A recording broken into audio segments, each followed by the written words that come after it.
Fight against the racist apartheid system in South Africa. 4 months after he was released from prison, Mandela visited the United States and the Bay Area. More than 70,000 people packed the Oakland Coliseum to see him.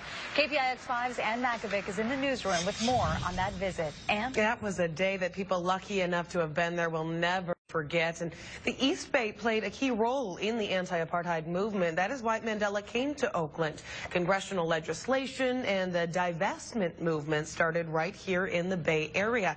And we are remembering Mandela's visit and his legacy this morning. I don't think anyone will ever forget Nelson Mandela, and he will always be beloved, probably the most beloved person in the world, worldwide. That from one of the 70,000 people who came to the Oakland Coliseum in 1990 to hear Nelson Mandela speak, the final stop on his U.S. Freedom Tour. It is you, the people of Oakland, the people of the Bay Area, who have given me and my delegation strength and hope to go back and continue the struggle. Andrea Turner sang for him that day in the choir. I cried. I really, and so did so many other people. I mean, so many.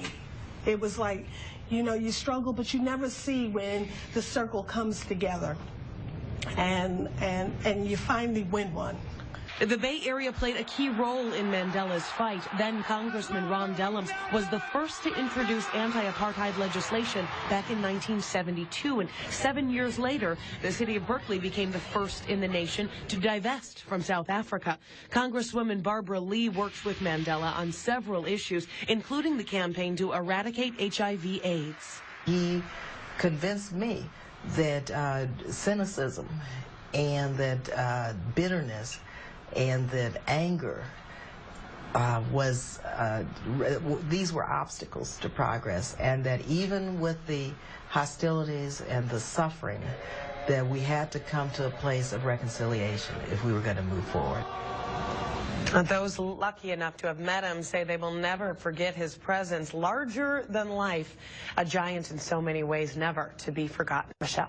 Well, and the divestment movement at UC Berkeley, it really made an impact. Yeah, it really did. You know, there were sit-ins, there were protests, students trying to get the campus to divest from any corporations that do business with the apartheid regime. And eventually, the entire Board of Regents voted to do so in 1986. So it was a move.